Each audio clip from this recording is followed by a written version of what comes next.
எப்பொழுதெல்லாம் சக்ஸஸ் ஆக முடிக்கிறார்களோ உடனே மக்கள் கிளம்பி வந்துடுவாங்க. என்ன பலி செலுத்துறதுக்கு? ஸ்தோத்திர பலி, நன்றி பலி. Very good. நன்றி பலி செலுத்துறதுக்கு உடனே கிளம்பி வந்துடுவாங்க. பிறந்த நாளாக ஒரு ஸ்தோத்திர பலி செலுத்த வந்துடுவாங்க. ஐயா, ஒரு சண்டைக்கு போனேன், ஒரு அடி கூட படலை, நல்லபடியாக ஜெயிச்சுட்டு வந்துட்டேன். அந்த சண்டையில் கொஞ்சம் ரூபா கிடைச்சது, காசு கிடைச்சது, அதில் கொஞ்சம் ஆண்டவருக்கு கொடுக்குறேன், ஒரு ஸ்தோத்திர பலி செலுத்துறேன்னு ஒவ்வொரு முறையும் இஸ்ரவேல் மக்கள் அந்த ஸ்தோத்திர பலியை செலுத்துவதில் ரொம்ப கவனமாக இருந்தார்கள். அவங்க என்ன நம்பினார்கள்? ஒரு காரியத்துக்கு நல்லபடியாக ஸ்தோத்திரம் செலுத்திட்டா அடுத்த முறை அதே நன்மை கன்ஃபார்மாக நடக்கும் அப்படின்னு அவர்கள் நம்பினார்கள். ஒரு முறை அதை நம்ம செலுத்தாமல் போயிட்டா அடுத்த முறை அது கண்டிப்பாக என்ன செய்யாது, வரவே வராது அப்படின்னு பயந்தார்கள். அதனால தான் பயிர் வைத்தால் முதல்ல எந்த பகுதியில் நெல் அது அந்த கதிர் வருதோ அதை அறுத்துக்கிடுவாங்க, அதை முதற் பலன்னு கொண்டு வந்து வச்சுருவாங்க. அதையெல்லாம் முடிஞ்ச பிறகு மொத்தத்தில் கணக்கு பண்ணி 10ல் 1 பிரிப்பாங்க, அது தசம பாகம். அதை தனியாக கொண்டு வந்து வச்சுருவாங்க. ஏன் அதெல்லாம் செய்தாங்கன்னா, இந்த முறை அதை ஒழுங்காக செய்தாதான் அடுத்த முறை ஒழுங்காக வயல் விளையும். ஆகவே சங்கீதத்தில் தாவீது சொல்லுவார், அவரை ஸ்தோத்திரம் பண்ணுறதுக்கு என்ன பண்ணிடாத, மறந்துடாத.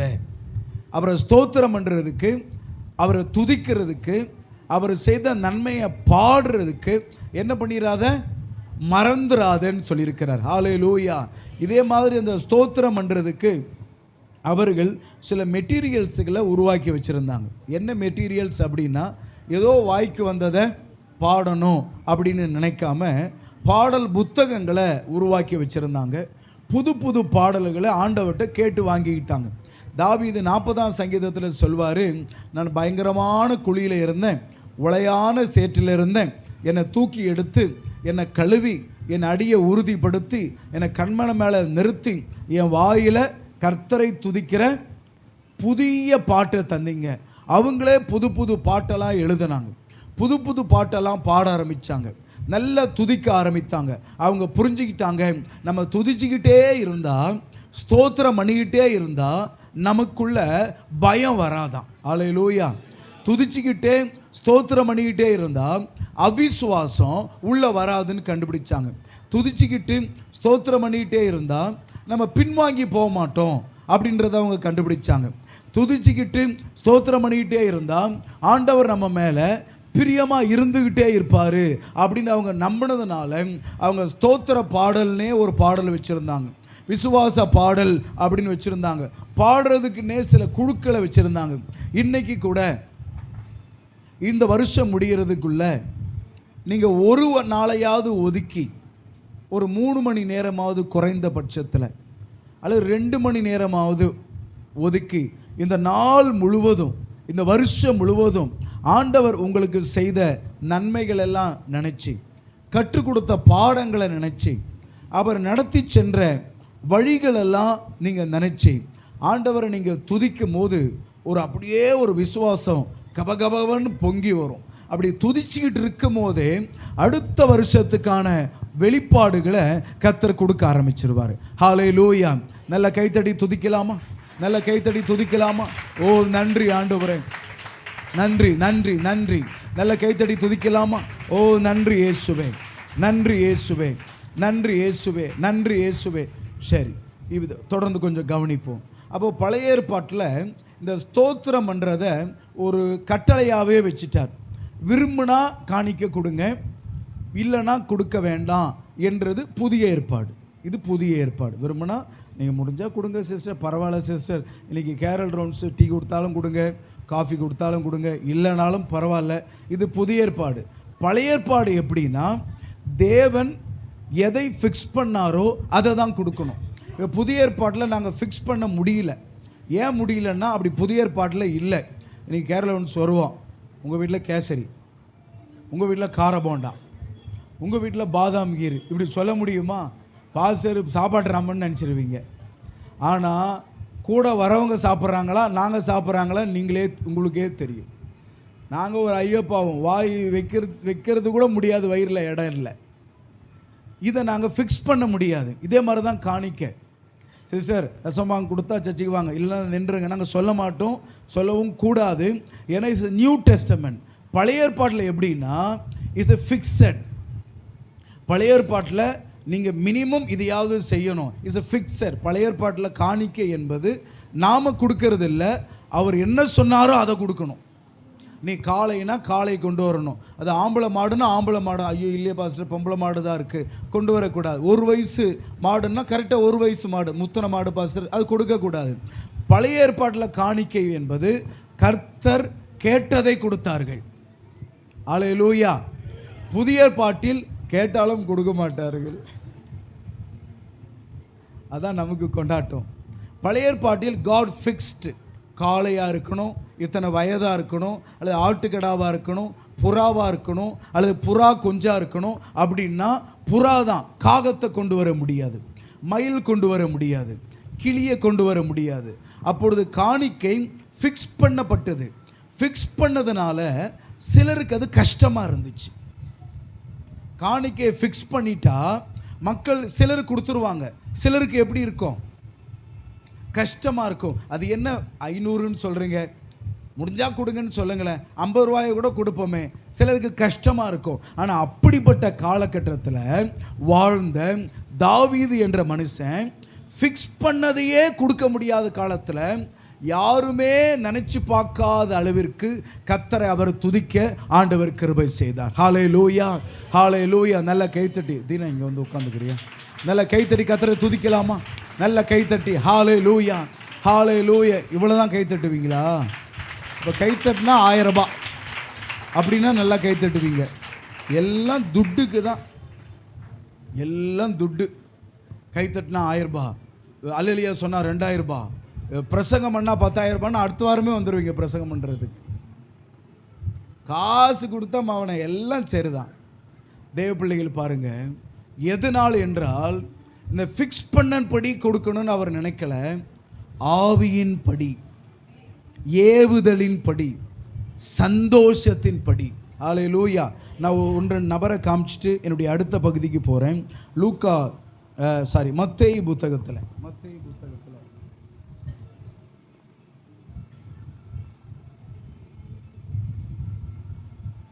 பேதுருவினுடைய மாமியை ஆண்டவர் சோமாக்குறாரு. 8வது அதிகாரம் 14-15 எடுங்க கொஞ்சம்.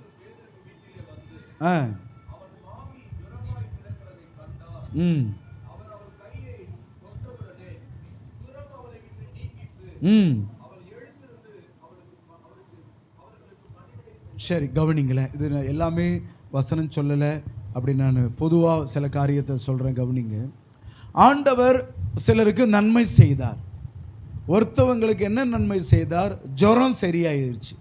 இது பெரிய நன்மையா சின்ன நன்மையா? என்ன சொல்கிறீங்க, கம்முன்னு இருக்கீங்க? கேன்சர் சுகமாகல, ஜுரம் சரியாச்சு அப்படின்னு பார்த்தா அது என்ன நன்மைன்னு சொல்லுவோம்? ஒரு சின்ன நன்மை. அது டெங்கு காய்ச்சலோ பறவை காய்ச்சலோ ஏதோ ஒரு ஜுரம்.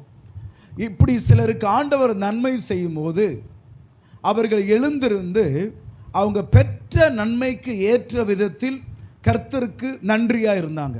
அவங்க என்ன செய்தாங்க நீங்கள் படித்து பார்த்தீங்கன்னா, அவள் எழுந்திருந்து அவர்களுக்கு பணிவிடை செய்தாள். அவ்வளவுதான் அவங்களால செய்ய முடிஞ்சது, அவ்வளவுதான். சுகமாக்கினாரு, எழுந்தாங்க, ஆண்டவர் வந்திருக்கிறாரு, சீஷர்கள் வந்திருக்காங்க. ஐயா உட்காருங்க, ஒரு 2 நாள் இருங்க, நான் நல்லா சமைப்பேன், உங்களுக்கு நான் நல்லா சமைச்சு கொடுக்குறேன். நான் ஒரு மாதமாக ஜுரத்தில் விழுந்துட்டேன், என்னை இங்கே சுகமாக்குன தெய்வம் இல்லையா, உட்காருங்க, நான் நல்லா உங்களுக்கு டிஃபன் செய்கிறேன், நல்ல ஒரு பிரியாணி செய்கிறேன்னு நல்லா அவங்களுக்கு உபசரித்து அவர்கள் தன்னுடைய வேலையை முடிச்சிட்டாங்க. அதுக்கு பிறகு பேதுரு மாமி இயேசுவை பின்பற்றினதாகவோ இயேசப்பாவுக்கு ஏதாவது செய்ததாகவோ வேதாகமத்தில் இல்லை. இப்படி சில மக்கள் இருப்பார்கள், தனக்கு ஆண்டவர் என்ன செய்கிறாரோ அதற்கு ஏற்ற விதத்தில் என்னால் முடிஞ்ச அளவுக்கு ஏதாவது நான் ஆண்டவருக்கு செய்கிறேன், ஏதாவது ஆண்டவருக்கு செய்கிறேன், எனக்கு அவர் என்ன நன்மை செய்கிறாரோ அதுக்கேற்ற மாதிரி ஏதாவது ஆண்டவருக்கு செய்கிறேன் அப்படின்றவங்கள் இருக்கிறாங்க. அடுத்தது ஒரு நபர், இவங்களுடைய மருமகன், அதாவது பேதுரு. இவருக்கு ஆண்டவர் என்ன நன்மை செய்தார் தெரியுமா? முதல்ல செய்த நன்மை உங்களுக்கு தான் தெரியுமே. பேதுருவுக்கு முதல்ல ஆண்டவர் செய்த அற்புதம் என்ன? பேதுருவுக்கு முதல்ல என்ன அற்புதம் செய்தார்? அவர் கடற்கரையில் மீன் இல்லாமல் இருக்கும்போது அதிசயமாக வலை கிடுகிற அளவுக்கு அவ்வளோ மீன் ஆண்டவர் கொடுத்தாரு இல்லையா? உண்மை தானே? சரி, வேற என்னெல்லாம் அதிசயம் செய்திருப்பார்? இதுக்கப்புறம் என்னம்மா தண்ணியில் அவர் தண்ணிக்குள்ளே உள்ளே போட்டு வெளியே எடுத்தார். அவர் முழுகும் போது, அது ஊழியத்தில் வரும்போது இந்த ஒரே ஒரு அற்புதம் தான் முதல் அற்புதம் இல்லையா? அதுக்கு நடுவில் அவர் தூண்டில் போட்டு மீன்லாம் பிடிப்பார், கடைசியில் மீன் பிடிப்பார், அதெல்லாம் அப்புறம். ஆரம்பத்தில் இது ஒரே ஒரு அற்புதம் தான், படகு நிறைய மீன். கொஞ்சம் யோசிச்சு பாருங்க, மாமியார் நல்ல சுகம் பெற்றாங்க, பணிவிடை செய்து தன்னுடைய நன்றியை ஸ்தோத்திரத்தை நிறுத்திக்கிட்டாங்க. ஆனால் மருமகனுக்கு கர்த்தர் செய்த அற்புதம், ஒரு நிறைய மீன் கொடுத்தாரு. ஆனால் இந்த மருமகன் என்ன பண்ணாருன்னா, அந்த மீனை கூட விட்டுட்டு வாழ்நாளெல்லாம் ஊழியமே செய்கிறேன்னு வந்துட்டார். இது எந்த கூட்டம்னா, கர்த்தர் செய்த நன்மை கொஞ்சம், ஆனால் இவங்க அவருக்கு செய்தது ரொம்ப அதிகமாக இருக்குது. நம்ம மனசு சொல்லுது, என்ன ரொம்ப ஆண்டவருக்கு செய்யணும்னு நினைக்கிறேன். என்ன ஆண்டவர் உனக்கு செய்துட்டாரு? உனக்கு என்ன செய்துட்டாரு? எதுக்காக அவரை ஸ்தோத்திரம் பண்ண போகிறேன்? லேண்டு வாங்கினியா? இல்லை. பில்டிங் கட்டினியா? கார் வாங்கினியா? 10 சவரன் நகை பேங்க்கில் இருக்குது, 5 சவரன் இருக்குது, நீ வட்டி தான் கட்டிகிட்டு இருக்கிற, நீ மீட்டையா? எதுக்கு நீ ஸ்தோத்திரம் பண்ண போகிற? கொஞ்சம் தேவ பிள்ளைகள் கவனிங்க. ஒரு கூட்டம் பெற்ற நன்மைக்கு ஸ்தோத்திரம் பண்ணுற கூட்டம், இன்னொரு கூட்டம் இருக்குது பெற்ற நன்மைக்கு கூட ஸ்தோத்திரம் பண்ணாத ஒரு கூட்டம் இருக்குது. பெற்ற நன்மைக்கு கூட ஸ்தோத்திரம் பண்ணாத கூட்டம் இருக்குது. அது குஷ்டரோகியாக இருந்த ஒரு சீமோன், அவன் பெற்ற நன்மைக்கு கூட இயேசுவுக்கு கால்களுக்கு தண்ணீர் கொடுக்காமல் அவர் கையை அவன் முத்தம் செய்யவில்லை என்று ஆண்டவர் குறைபட்டார். இப்படி ஒரு கூட்டம். இன்னொரு கூட்டம் இருக்கிறது, ஆண்டவர்கிட்ட பெற்ற நன்மை கொஞ்சம், ஆனால் ஆண்டவருக்கு அவர்கள் செய்வது அதிகம். ஆமென், ஹல்லேலூயா, ஹல்லேலூயா. இன்றைக்கு கூட பிசாசும் உலகம் நம்ம ஏமாற்றுகிறது. இயேசு உனக்கு என்ன தம்பி செய்துட்டாரு? இயேசு உனக்கு என்ன செய்துட்டாரு? ஏதோ கொஞ்சம் செய்தார், சரிதான். அதை 20 வருஷத்துக்கு முன்னாடி செய்தார், 10 வருஷத்துக்கு முன்னாடி செய்தார். இப்போ என்ன செய்தார்? இப்போ என்ன செய்தார் நீ நன்றியாக இருக்கிறதுக்கு? ஆனால் நீங்கள் பேதுரு வாழ்க்கையை நீங்கள் யோசித்து பாருங்கள். பேதுரு மனைவிக்கு அவர் என்ன செய்தார்? பேதுரு பிள்ளைகளுக்கு என்ன செய்தார்? ஒன்றுமே செய்யவில்லை. ஒரு முறை செய்த அற்புதத்திற்கு வாழ்நாளெல்லாம் இயேசுவை பின்பற்றுகிறான் பாருங்க. அவன் எவ்வளவு பெரிய நன்றி உள்ள தேவ பிள்ளை. அல்லேலூயா. நீங்கள் எந்த நன்றிக்காகவும் இயேசுவை பின்பற்றாவிட்டாலும், நான் எவ்வளோ பாவி தெரியுமா பிரதர், நான் எவ்வளவு மோசமானவன் தெரியுமா பிரதர், நான் பயங்கரமான சினிமா பைத்தியம், நான் பயங்கரமான சிகரெட் பைத்தியம், நான் பயங்கரமான சாராய மண்டி, அந்த பாவத்திலிருந்து என்னை விடுவிச்சார் பாருங்க. இந்த நன்மைக்காகவே நான் சாகர வரைக்கும் அந்த ஆண்டவரை துதிப்பேன், துதிப்பேன், துதித்து கொண்டே இருப்பேன். இன்னைக்கு ஒருவேளை மொபைல் இல்லை, இன்னைக்கு ஒருவேளை நான் கேட்ட பணம் கிடைக்காவிட்டாலும், இதுவரை செய்த நன்மைக்கே நான் சாகர வரைக்கும் அவருக்கு நான் நன்றியா இருந்தே தீருவேன். கை தட்டுவீங்களா? நல்ல கைத்தட்டி துதிப்பீங்களா? இந்த இருதயம் உள்ளவன் தான் சீஷன். பெற்ற நன்மைக்கு நன்மை கொடுத்துட்டு 100 ரூபாயை காணிக்க போட்டுட்டு அதோட சீன்லேயே வராமல் போனாங்களே மாமியார், அவங்க இல்லை. இன்னொரு மனிதன் உண்டு, தான் எந்த நன்மையும் பெறவில்லை. அப்போஸ்தலன் பவுல். அவர் கண்ணை குருடாக்கி குருடான கண்ணை தான் நல்லாக்கினார். அவர் எந்த மீனையும் சந்திக்கவில்லை, எந்த கேன்சரும் சுகமாகவில்லை, எந்த கிட்னியும் அவருக்கு செயல்படாமல் இருந்து செயல்படவில்லை. அவர் எந்த குடி, பீடி, சிகரெட்டு, சாராயம், சினிமா எந்த பாவத்திலும் இல்லை. ஆனால் யாரும் செய்யாத அளவிற்கு கர்த்தருக்காக வாழ்ந்தார் தெரியுமா? அது ஏன் தெரியுமா? நன்மைக்காக அல்ல, அழைப்புக்காக அவருக்கு நான் நன்றியாக இருக்கிறேன். அழைப்புக்காக. என்னங்க ரொம்ப துதிக்கிறீங்க, நீ துதிச்சு என்ன வாங்கிட்ட? அந்த அண்ணன் துதிக்காமையே பெரிய ஆளாயிட்டாரு அப்படின்னு யாராவது சொல்லலாம். நல்லா ஆராதிச்சு உண்மையாக ஊழியம் பண்ணி என்ன வாங்கிட்ட? அறகுறைலாம் சும்மா அந்தஸ்தில் உயருதுன்னு சொல்லலாம். அம்மா, நான் பெற்ற நன்மைக்காக அவரை பின்பற்றலாமா? நான் பெற்ற அழைப்புக்காக நான் அவரை பின்பற்றுகிறேன். என்னை எதற்காக அழைத்தாரோ அதற்காக அவருக்கு நான் நன்றியாக வாழ்வேன். எனக்கு சில நன்மைகள் குறையலாம், நான் வாழ்நாள் ஃபுல்லாக ஜெபித்து கூட ஒரு சில நன்மைகளை என் வாழ்க்கையில் நான் பெறாமல் கூட போகலாம். ஆனால் என்னை அழைச்சார் பாருங்க, அந்த அழைப்புக்காக நான் கடைசி வரை அவரை துதிப்பேன். ஹல்லேலூயா, ஹல்லேலூயா. நல்லா ஸ்தோத்திரம் பண்ணலாமா? கொஞ்சம் வாயை திறந்து ஒரு மைனர் கொடுப்பேன். துதிப்பேன் துதிப்பேன் துதித்து கொண்டே இருப்பேன். ஹல்லேலூயா, ஆனந்தமே. ஹல்லேலூயா, ஆனந்தமே. மெதுவாக தான் பாட போறோம், நீங்க அப்படியே பாடுங்க பார்க்கலாம். பெற்ற நன்மைக்காகவும் நன்றியா இருக்கலாம், ஒரு முறை செய்த அற்புதத்துக்காகவும் வாழ்நாளெல்லாம் நன்றியா இருக்கலாம். ஆனா அற்புதமே பார்க்கல, என்னை அழைச்சிட்டாரு, அந்த அழைப்புக்காக நான் கடைசி வரை அவரை தான் தெய்வம்னு சொல்லுவேன். நான் சாகிற வரை என் அப்பாவை நான் மறுதலிக்க மாட்டேன். எனக்கு அவர் இது செய்தாலும் பரவாயில்ல, செய்யலனாலும் பரவாயில்ல, என்னை நீதிமான அழைச்சார் பாருங்க, அந்த அழைப்புக்காகவே கடைசி வரை அவரை நான் துதிப்பேன். அப்படி சொல்றவங்க உண்மையா இப்ப துதிக்க ஆரம்பிங்க பார்க்கலாம். வாயை திறந்து, வாயை திறந்து. ஹல்லேலூயா, ஆனந்தமே. ஹல்லேலூயா, ஆனந்தமே. ஹல்லேலூயா. ஒரு துதியின் ஆவி இறங்கணும் அப்பா. ஆனந்தமே.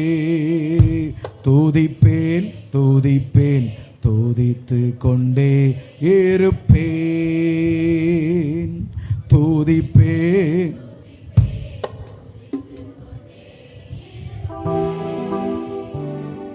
சந்தோஷத்துல துதிக்கிறதுல ஒரு வல்லமைன்னா, கஷ்டத்துல துதிக்கிறீங்கல்ல, அது இதை விட நிறைய வல்லமை. கைத்தடி துதிங்க பார்க்கலாம். துதிக்க முடியாம மனசுல அவ்வளோ கஷ்டத்தை வச்சுக்கிட்டு, அவ்வளோ பாரத்தை வச்சுக்கிட்டு அப்பவும் துதிக்கிறீங்க பாருங்க, உங்களுக்கெல்லாம் டபுள் பவர், டபுள் பிளஸ்ஸிங். நல்லா துதிங்க பார்க்கலாம். நல்லா ஸ்தோத்திரம் பண்ணுங்க. ஸ்தோத்திரம். வாயை திறந்து, நீங்க வாயை திறந்தீங்கன்னா கொஞ்சம் நல்லா இருக்கும். நல்லா ஸ்தோத்திரம் பண்ணுங்க. ஹல்லேலூயா, ஹல்லேலூயா.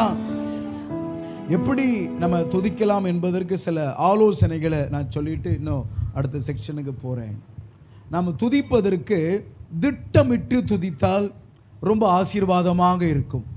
இந்த வருஷம் முடிப்பதற்குள்ளேயோ அடுத்த வருஷத்துலேயோ அல்லது வர நாட்களிலேயோ நான் டெய்லி 1/2 hour நல்லா பாட்டு பாட போகிறேன் ஆண்டவரை. இப்படி ஒரு தீர்மானம் எடுக்கலாம். தினமும் 1/2 மணி நேரம், ஒரு 4 பாட்டு பாடினீங்க ஃபுல்லானா முடிஞ்சிடும் 1/2 மணி நேரம். டெய்லி 1/2 மணி நேரம் நல்லா அவரை துதிக்க போகிறேன். இல்லையா, தினமும் ஒரு 1000 ஸ்தோத்திரம் ஸ்தோத்திரம் ஸ்தோத்திரம் ஸ்தோத்திரம் ஸ்தோத்திரம்னு நிறைய ஸ்தோத்திர பலி நான் பண்ண போகிறேன். இப்படி நாம் திட்டமிட்டு துதித்தால் கர்த்தர் உங்கள் வாழ்க்கையிலே துல்லியமான ஆசீர்வாதங்களை அவர் கட்டளையிடுவார். இல்லை, டெய்லி காலையில் 5 to 6 நல்ல துதிக்க போகிறேன். ஒரு 7-8 பாட்டு எடுத்து வச்சுக்க போகிறேன். அதுவும் நல்ல பாடல்களாக, ஃபெய்த்தான பாடல்களாக, நல்ல பாடல்களாக எடுத்து வச்சுட்டு டெய்லி நான் துதிக்க போகிறேன் என்று நீங்கள் விசுவாசித்து ஆண்டவரை நீங்கள் மகிமைப்படுத்தலாம். இல்லையா, அப்படி இல்லையா, நான் என்னுடைய ஆண்டவருக்கு கொடுக்குற தசம பாகத்தை கொஞ்சம் கூட்டுவேன். இது பைபிளில் இல்லாத ஒன்று, இது ஆவியிலிருந்து வருகிற ஒன்று. நான் 500 ரூபா ஆண்டவருக்கு கொடுக்குறேன். ஜனவரியிலிருந்து ஒரு 100 ரூபாயை கூட்ட போகிறேன். எதுக்குப்பா கூட்ட போகிறேன்? ஏசப்பா உனக்கு கொடுத்தாரா? அவர் கொடுக்கல, எனக்கு அவர் மேலே ரொம்ப சந்தோஷமாக இருக்குது. அதனால் நானே கூட்ட போகிறேன். இப்படி தான் ஒரு அக்கா வந்து ஒரு நாள் சபையை பெருகிட்டு இருந்தாங்க. 50 ரூபா 100 ரூபா ஆண்டவருக்கு கொடுப்பாங்க. ரொம்ப நல்ல அக்கா, அவ்வளோதான் அவங்களுக்கு வருமானம். திடீர்னு அவங்கள கூப்பிட்டு நீ மாதம் 500 ரூபா தசமாக போடுமான்னு. அவங்க என்னை ரொம்ப நேசிப்பாங்களா, அதனால் என்னை நேசிக்கிறவங்க என்னை திட்ட மாட்டாங்க. சரிங்க பாஸ்டர் அப்படின்ட்டாங்க. அவங்களுக்கு சம்பளமே 5000 ரூபா கிடையாது. மாதம் 500 ரூபா போடுமா, ஏசப்பா உனக்கு நல்ல வேலை தருவார்.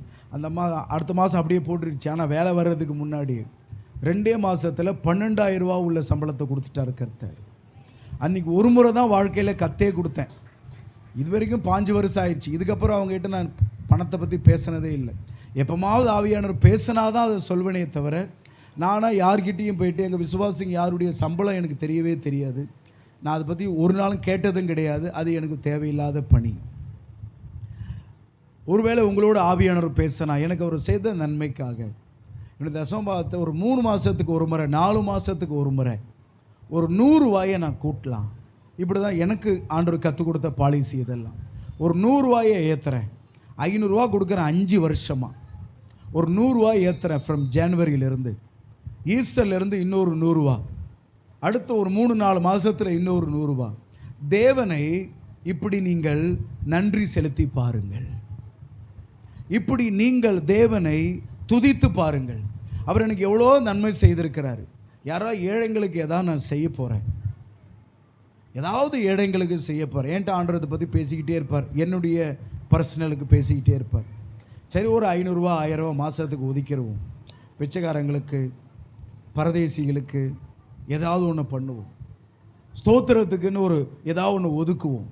இப்படி செய்வதற்கு பரிசுத்த ஆவியானவர் தேவ அன்பினால் நம்மை நிரப்பும்போது தான் இது சாத்தியமாகும்.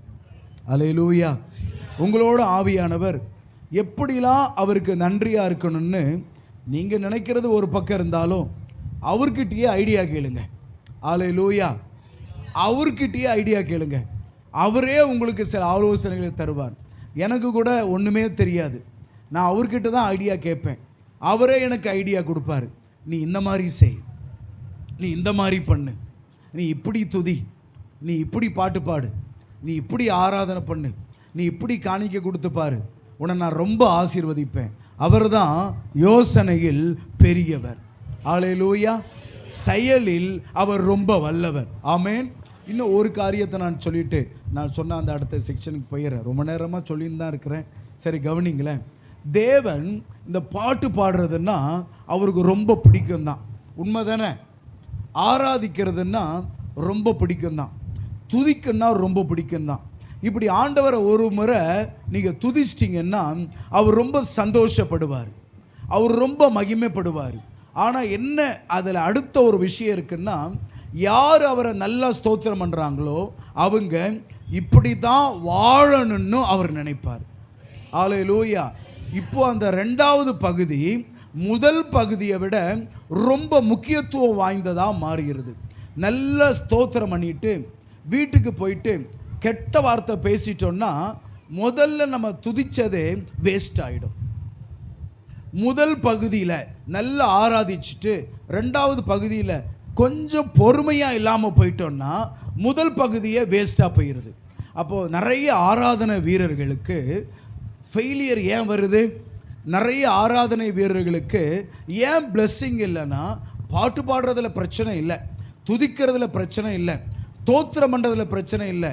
2வது ஒரு பகுதி இருக்குது பாருங்க, அதை செய்தால் தான் அவருடைய சந்தோஷம் நிறைவாக மாறும்.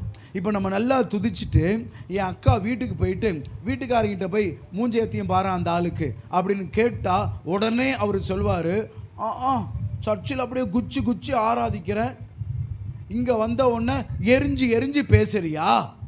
அப்போ அந்த முந்தின பகுதியை இந்த பிந்தின பகுதி போய் என்ன பண்ணிடுதுன்னா அழிச்சிருது. உண்மை தானே? உண்மை தானே? இதே கணவர் நல்ல அந்நிய பாஷை பேசிட்டு எல்லாருக்கிட்டையும் பிரைஸ் லார்ட் சிஸ்டர் அப்படி இப்படி பேசிட்டு ஒய்ஃப் கிட்ட போய் அப்படின்னா ஊரில் இருக்கிற பொம்பளை கிட்டலாம் சிரிப்பேன். இப்போ தான் அந்த மாதிரி திட்டிட்டு பாரு, தண்டை கிரமம் ஃபோன் சொல்லுங்கள் சிஸ்டர், ஆமாம் சிஸ்டர், சரிங்க சிஸ்டர். அந்த அம்மா பக்கத்தில் இருந்து பார்க்கும், எல்லா பொம்பளைகிட்டும் நல்லா பேசுகிறீங்க. ஆமாம், அவங்க யாரும் டென்ஷன் பண்ணுறதில்ல, எங்ககிட்ட மட்டும் ஏன் உருன்றீங்க? சிங்கம் மானை பார்த்தா தான் உருன்னும்.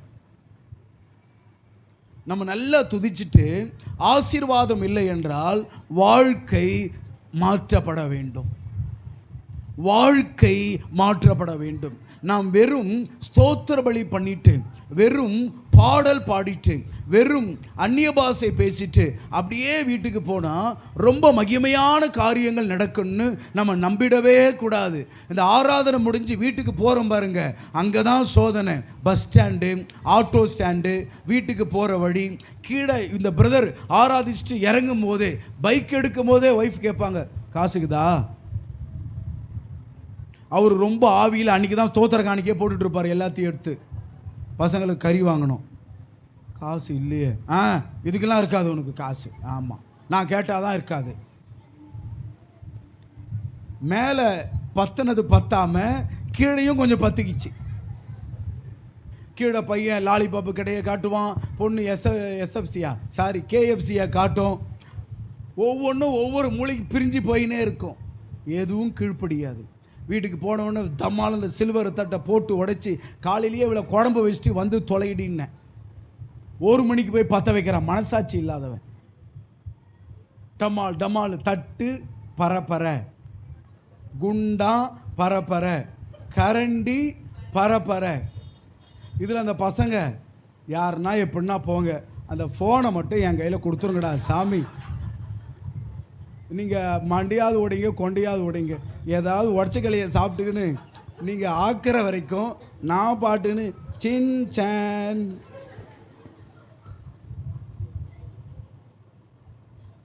அவர் எப்பா நீ சர்ச்சில் ஆராதிக்கும் போது ரொம்ப நல்லா இருந்துச்சு, நீ திரும்பி சர்ச்சுக்கே போயிடு. ஆனால் பாஸ்டர் இருக்கிறமே அவர் வீட்டுக்கு போயிருப்பார். நீ அங்கே இருக்கிற வரைக்கும் நல்லா இருந்த. அதனால தான் சிலர் சொல்லுவாங்க, பாஸ்டர் சபையில் இருந்தால் நல்லா இருக்குது பாஸ்டர், வீட்டுக்கு போனால் நல்லா இல்லை. உன்னால தான். அதுக்குன்னு உங்களை எப்போவுமே இங்கே வச்சு கிடக்க முடியுமா எங்களால்? கொஞ்ச நேரத்துக்கே எவ்வளோ கரண்ட்டு பில். வெளியில் இருக்கிற காற்றை விட சர்ச்சு உள்ளே தான் ரொம்ப வீசுது. நான் வெளில வேற போயிட்டு உள்ளே வந்தேன், வெளியே மைல்டாக இருக்குது, உள்ளே ஒரே உசுன்னு வீசுது. கரண்ட்டு பில்லு ஒரு எவ்வளோ வருதோ அதுக்காவது காசு போடுவாங்களா இல்லைன்னு ஒரு தெரியலா. ஃபேனு எண்ணெல்லாம் போட்டு நல்லா தொடச்சி வச்சா நல்லா தான் இருக்கும் உட்கார்றதுக்கு. ஆனால் ஒரு முறை அவரை சந்தோஷப்படுத்திட்டீங்கன்னா அவ்வளோதான். எப்போவுமே அவரை சந்தோஷம்தான் படுத்தணும்னு அவர் ஆசைப்பட்டுருவார். ஒரு முறை ஒரு அக்கா வீட்டுக்கு போகிறீங்க, சூப்பர் சாப்பாடு, சமத்தியான ஒரு மீன் குழம்பு, நல்ல ஒரு தொட்டுக்க வச்சுட்டாங்கன்னா எப்போ அவங்க வீட்டுக்கு போனாலும் இதே மாதிரி டேஸ்ட்டாக அவங்க கொடுக்கணும்னு நம்ம ஆசைப்படுவோம் தானே? எவ்வளோ நாள் கழித்து போனாலும் ஒரு முறை ஆண்டவரை சந்தோஷப்படுத்திட்டீங்கன்னு வச்சுக்கோங்க, எத்தனை வருஷம் ஆனாலும் அவருக்கு அந்த டேஸ்ட் மாறாது. அன்னைக்கு இருந்த மாதிரியே என் பிள்ளைகள் இன்னைக்கும் என்னை சந்தோஷப்படுத்தணும். ஹல்லேலூயா, ஹல்லேலூயா, ஹல்லேலூயா. நல்ல ஸ்தோத்திரம் பண்ணலாமா? கர்த்தருடைய வல்லமை கிருபையாக நம்மை மத்தியில் இறங்கி கொண்டிருக்கிறது.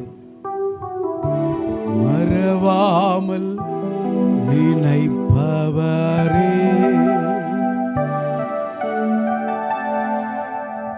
நிறைவேற்றி முடிப்பவரே. சகோதரனே, நீ ஒய்ஃபை அட்ஜஸ்ட் பண்ணிக்கிற பத்தியா, அது கூட ஒரு ஸ்தோத்திர பலி தான். உன் பிள்ளைங்க கோபப்படும் போது கெட்ட வார்த்தை பேசாம துதிக்கிற பத்தியா, அது ஒரு அருமையான ஸ்தோத்திர பலி தான். இந்த கடங்காரங்கெல்லாம் ஃபோன் பண்ணி கேட்கும் போது எரிச்சல் அடையாம கர்த்தர் தருவார், கர்த்தர் தருவார்னு உன் மனதை திடப்படுத்துற தெரியுமா, இது கூட ஸ்தோத்திர பலி தான். சில நேரத்தில் இந்த வியாதிகள் வரும்போது ஐயோ நான் ஏன் தான் இருக்கிறோன்னு சொல்லாம ஸ்தோத்திரம் ஸ்தோத்திரம்னு சொல்ற பத்தியா, இது ஒரு ஸ்தோத்திர பலி தான். உன் கிரியைகளுக்கு பலன் உண்டு, உன் கிரியைகளுக்கு பலன் உண்டு. மன்னிக்க வேண்டியவங்களை மன்னிக்கிறீங்க தெரியுமா, இது ஒரு ஸ்தோத்திர பலி தான். உன் காயங்களை கர்த்தர் குணமாக்குகிறார். 6 மாதத்துக்கு முன்பதாக ஏதோ ஒரு இடத்துல நீ காயப்பட்டிருக்கிறதை நான் உணர்த்தப்படுறேன். உன் இருதயம் புண்ணா இருக்குது. 6 மாதத்துக்கு முன்னாடி I don't know who is that person. மனசெல்லாம் காயப்பட்டிருக்கிறது, அதிலிருந்து மனசு நல்லா இல்லை. ஆண்டவர் சொல்றாரு, என் சமூகத்தில் கூடவா நீ ஆறுதல் அடைய மாட்ட? அப்ப வேற எங்க தான் நீ ஆறுதல் அடைய போற? சினிமா தியேட்டர்ல ஆறுதல் அடைய போற? தவறான ஆளுங்க கிட்டே ஆறுதல் அடைய போற? இன்னைக்கு நீ கண்ணீர் விட்டா பத்தாது, உன் கசப்பை வெளியே விடு. ஒரு பொருள் வாயில ஒரு கொசு மாட்டிக்கிச்சுன்னா துப்புறம் பாருங்க, கசப்பை வெளியே விடு. அது மாமியார் மாமனார் சம்பந்தமான கசப்பா இயேசுவின் நாமத்தினால வெளியே வரட்டும். இந்த பிரேயர் முடிகிறதுக்குள்ள நீ எப்படி இந்த கிறிஸ்மஸுக்கு உன் வீட்டை நல்லா கிளீன் பண்ணி நீட்டாக்கணும்னு நினைக்கிறியோ, உன் ஹார்ட்டை கொஞ்சம் கிளீன் பண்ணு. கர்த்தருடைய சுகமளிக்கிற வல்லமை வரட்டும். இந்த கசப்போடு வந்திருக்கிறியா தம்பி? ஹாஸ்டல்ல வந்த கசப்பா? வேற எங்க வந்த கசப்பு இது? வேலை ஸ்தலத்தில் உண்டான கசப்பா? கோபத்தை நெகிழ்ந்து உக்கரகத்தை விட்டுவிடு, உக்கரகத்தை விட்டுவிடு. நீ மன்னிக்க வேண்டியவர்களை நீ மன்னிக்காத பட்சத்தில் உனக்கு கொடுக்க வேண்டியதை கர்த்தர் நிறுத்தி வச்சிருக்கிறார், நிறுத்தி வச்சிருக்கிறார். கர்த்தருடைய வல்லமை ஆண்டவரே இறங்கட்டும். இவர்கள் மன்னிக்க முடியாமல் இருக்கிற காரியத்தில் மன்னிக்க உதவி செய்யும். அந்த வேதனை வரும்போது, அந்த மனசுல வலி வரும்போது நீ அவருக்கு ஸ்தோத்திரம் பண்ணி பாரு, நீ ஸ்தோத்திரம் பண்ணி பாரு. உன்னை கர்த்தர் சுகமாக்குகிறார். மறவாமல் நினைப்பவரே இயேசையா. இந்த பிரதருங்க சைடு மற்றவங்களால கிண்டல் பண்ணப்பட்டு மனசு கஷ்டமா இருக்கிறவங்களை நான் உணர்த்தப்பட்டுட்டே இருக்கிறேன். இந்த பிரதருங்க சைடு நீ அவங்கள நேசி, அவங்க உன் பிரதருங்க தான், அவங்கள மன்னிச்சிரு. நான் உன்னை ஆசீர்வதிப்பேன்னு ஆண்டவர் பேசுறாரு. மறவாமல் நினைப்பவரே இயேசையா, முடிப்பவரே. மறவாமல் இயேசையா. என்னுடைய சகோதரிக்காக ஜெபிக்கிறேன். என்னால் முடியல பாஸ்டர், பரிசுத்தமாக இருக்க முடியல. எனக்கும் எங்கள் கணவருக்கு அடிக்கடி சச்சரவு வரும்போது நான் ரொம்ப லூஸ் டாக் விடுறேன், பொறுமையை இழக்கிறேன். அதுக்கப்புறம் பேசிட்டேனே அப்படின்னு வருத்தப்படுறேன். பெருமையினால நான் கஷ்டப்படுறேன். என் இருதயம் நெருக்கமா இருக்கு. ஆவியானவர் உன்கிட்ட பேசிட்டு இருக்காரு. உனக்கு தாமா இந்த பிரேயர், உன்னை சந்திக்க தான் இந்த பிரேயர். உன் கணவரை காட்டிலும் கர்த்தர் உன்னை உயர்த்தணும். நீ பொறுமையை இன்னைக்கு கற்றுக்கொள். கோபத்தை விடு. கோபத்தில் ரொம்ப வார்த்தையை பேசிடாதம்மா. நீ மன்னி. பிள்ளைகள் மேல சாப சொற்களை பேசிடாத. இன்னைக்கு கர்த்தர் உன்னை சுகமாக்குகிறார். இன்னைக்கு கர்த்தர் உன்னை சுகமாக்குகிறார். விருப்பப்படுறவர்கள் ஸ்தோத்திரம் பண்றீங்களா? இன்னைக்கு கர்த்தர் உன்னை சுகமாக்குகிறார். லெக் பெயின், கால் வலியில் இருப்பவர்களுக்காக நான் கர்த்தரை நோக்கி பார்க்கிறேன். அந்த கால் வலியை சுகமாக்கு, அந்த கால் வலியை சுகமாக்கு. அடிக்கடி அந்த லெக் பெயின் வருகிறது, தொண்டையில அடிக்கடி ஏதோ பிரச்சனை வருகிறது, ஒரு இன்ஃபெக்ஷன் அடிக்கடி த்ரோட் அப்படியே அடைக்குது. இன்னைக்கு கர்த்தர் உன்னை சுகமாக்க விரும்புறார். நீ ஆண்டவர் பேச்சை கேட்கிறியா? இப்ப கர்த்தர் உன்னை சுகமாக்குவார். இதோ கர்த்தருடைய வல்லமை வருவதாக இயேசுவின் நாமத்தில் பேசுகிறேன், இயேசுவின் நாமத்தில் பேசுகிறேன். யாராவது விக்கிரக ஆவியிலே பிடிக்கப்பட்டு அது நிமித்த நோயில இருந்தால், பொல்லாத நோய் கொடுக்கிற பிசாசு விக்கிரக ஆவியே இயேசுவின் நாமத்தினாலே அந்தந்த நபருடைய கழுத்து பகுதியை விட்டு, நெஞ்சு பகுதியை விட்டு, பாதம், கால், ஹிப்பு பகுதியை விட்டு வெளியே போ. இயேசுவின் நாமத்தினால் வெளியே போ, வெளியே போ, வெளியே போ, வெளியே போ. ஒரு சூடான எண்ணெயை போல தேவனுடைய அபிஷேக தைலம் இறங்குவதாக அந்த கண்கள் மேல, அந்த காதுகள் மேல, அந்த தலையில, அந்த நாக்குல இப்பமே இறங்குவதாக அவருடைய ஆணிப்பா இந்த கரத்திலிருந்து வருகிற இரட்டிப்பான அபிஷேகம் இந்த சகோதரியை நிரப்புவதாக. ஒரே ஹெட்டெக் அந்த தலைவலியெல்லாம் வெளியே வரட்டும். அந்த ஜீவ வல்லமை இறங்கட்டும். இந்த சுகமளிக்கிற வல்லமை இறங்கட்டும். நல்ல ஸ்தோத்திரம் பண்ணுங்க. எப்போது பார்த்தாலும் பொறாமப்படுறியா? ஏன் அந்த பொறாமை? உனக்கே நிறைய வாக்குத்தத்தம் இருக்குது. உன் ஆசீர்வாதமே நிறையாச்சே. நீ ஏன் பொறாமப்படுற? சகோதரனை பார்த்தா பொறாமப்படுற. ஏசா மேல நமக்கு என்ன பொறாம இருக்கு? நீ அல்லவா தேவனுடைய சந்ததி. பொறாமையை விற்று மகனே, பொறாமையை விற்று மகளே. தேவனுடைய வல்லமை இறங்கி கொண்டிருக்கிறது. துதியின் ஆவி இறங்கி கொண்டிருக்கிறது. இந்த வாலிபர்கள் நல்லா துதிங்க. வாலிபர்கள் நல்லா துதிங்க. துதிக்கிற ஆவியை பெற்றுக்கொள்ளுங்க. நீங்க வாயை திறந்து நல்ல ஸ்தோத்திரம் பண்ணுங்க. கையை தட்டி ஸ்தோத்திரம் பண்ணுங்க. ஒரு அபிஷேகம் இறங்கட்டும். ரபா கபா கபா கபா லபா ரிபா ரபா லபா ரபா. தாவீதுக்கு இந்த கிருபையை அப்படியே கர்த்தர் டவுன்லோட் பண்றார். அப்படியே இறங்கிட்டு இருக்க. தம்பிங்க சிரிக்காதீங்க, கைத்தட்டுங்க, கைத்தட்டுங்க. பயபக்தியாக, பயபக்தியாக. ராகா நாமா ராகா தாபா ராபா ஏ ரே ரே ஷே லே. இயேசுவின் நாமத்தினாலே என் பிள்ளைகளை யாராவது சினிமா பார்க்காம இருக்க முடியல பாஸ்டர், அவ்வளோ போராட்டமா இருக்கு, என்னால முடியல. இப்போ அந்த கட்டு உடையட்டும், இந்த கட்டு உடையட்டும். துதிக்கிற இவங்களுக்கு அதையும் நீங்க கொடுக்கணுமே. அதையும் நீங்க கொடுத்தா தானே நாங்க உங்களை முழுமையா சந்தோஷப்படுத்த முடியும். இப்பமே கொடுங்க, இப்பமே கொடுங்க, இப்பமே கொடுங்க. பொல்லாத கெட்ட ஆசைகளை கொடுக்கிறேன். ஆவிகள் வெளியே போ, இயேசுவின் நாமத்தினால் வெளியே போ, இயேசுவின் நாமத்தினால் வெளியே போ. ஜெப ஆவி இறங்கட்டும், ஜெப ஆவி இறங்கட்டும், ஜெப ஆவி இறங்கட்டும். ஏ மா ராக்கா தூணா ரபா. டிவியை கண் முன்னாடி வைக்க மாட்டோம். இயேசுதான் கண் முன்னாடி, சிலுவை தான் கண் முன்னாடி. நல்ல ஸ்தோத்திரம் பண்ண மாட்டீங்களா? நல்ல கைத்தடி ஸ்தோத்திரம் பண்ண மாட்டீங்களா? ரே ரமா காரா மாலா சேரே லேதே. சுகத்தை பெற்றுக்கொள். நன்றி ஆண்டவரே. மறவாமல் நினைப்பவரே ஏசையா, நிறைவேற்றி முடிப்பவரே. மறவாமல் நினைப்பவரே நிறைவேற்றி முடிப்பவரே. சிந்தையை தாக்குகிற பாவங்களிலிருந்து விடுதலை தாரும். நான் நல்லா துதிக்கிறேன் பாஸ்டர், நான் நல்லா பாடுறேன் பாஸ்டர், நான் ஒரு கெட்டிக்காரன் பாடுறதில்ல. ஆனால் என் சிந்தை நல்லா இல்லை, என் சிந்தை ஒழுங்கா இல்லை. இந்த சிந்தை மேலே அதிகாரம் வருவதாக. பாடிட்டே இருக்கிற மனசு எங்கேயோ கொண்டு போயிருது. பாடிட்டே இருக்கிற கற்பனையில் அப்படியே மிதக்கிறேன். வேணாம் வேணாம் வேணாம். பகல் கற்பனை எதுக்கு? வீண் கற்பனை எதுக்கு? கர்த்தர் இன்னைக்கு உன்னை சுகமாக்குறதுக்காக கொண்டு வந்திருக்கிறார். ரொம்ப கற்பனையில் அப்படியே கனவுல மிதக்கிற வேண்டாம். தேவையில்லாத கற்பனை ஒரு பாவம். பொய் கற்பனை ஒரு பாவம். பொய் கற்பனை ஒரு பாவம். நாமளே ஒரு நாடகத்தை மனசுக்குள்ள உருவாக்காத, அது பாவம். ஆண்டவர் சிந்தையில விடுதலை தர விரும்புகிறார். நல்ல பிள்ளைங்க ஸ்தோத்திரம் பண்றீங்களா? சின்ன வயசுல இருந்தே நல்லதை சிந்திங்க, பரிசுத்தத்தை சிந்திங்க, உண்மையை சிந்திங்க.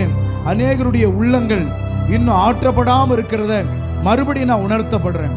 ரொம்ப கோபமா இருக்குது. அந்த பழச கலர்னா போதும், உடனே கோபம் வந்துடும். உன் உள்ள ஏன் இன்னும் ஆற்றப்படலை? ஏன் இன்னும் பிடிவாதமா இருக்க? ஆறுதல் பெற்றுக்கொள், ஆறுதல் பெற்றுக்கொள், ஆறுதல் பெற்றுக்கொள். கிறிஸ்துமஸ் என்றால் ஆறுதல், தெரியுமா?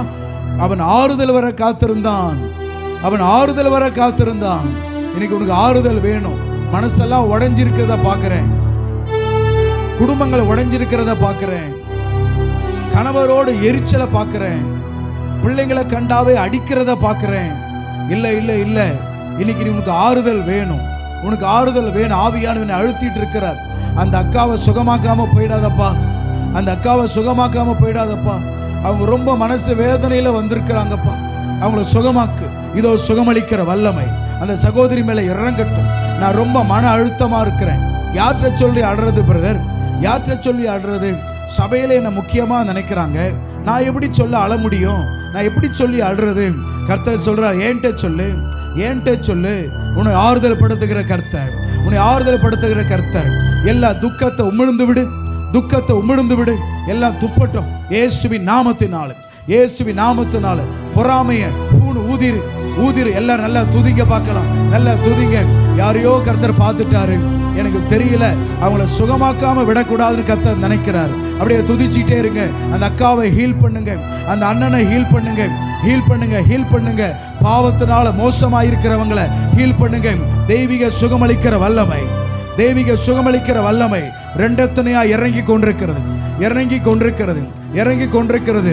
ஒரு 4 பேர் மேல இந்த திவ்ய சுகமளிக்கிற அபிஷேகம் இறங்கிட்டு இருக்கிறத நான் பார்க்கிறேன். ஒரு 4 பேர் நீங்க வீட்டுக்கு போனாலும் நல்லா இருப்பீங்க, வீட்டுக்கு போனாலும் ஜாலியா இருப்பீங்க, வீட்டுக்கு போனாலும் நிம்மதியா இருப்பீங்க, வீட்டுக்கு போனாலும் சமாதானமா இருப்பீங்க.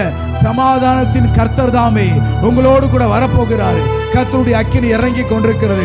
சில புருஷர்களோட போராடுகிறேன், சில விக்கிரக கிரியையை பார்க்கிறேன். அந்த ஊர்ல போராடுற விக்கிரக ஆவி உன் குடும்பத்துக்கு விரோதமா போராடுகிறது. இன்னைக்கு கர்த்தர் யுத்தம் பண்றாரு. ஸ்தோத்திரம் பண்ணு, ஸ்தோத்திரம், ஸ்தோத்திரம், ஸ்தோத்திர வாயை திறந்து ஹல்லேலூயா.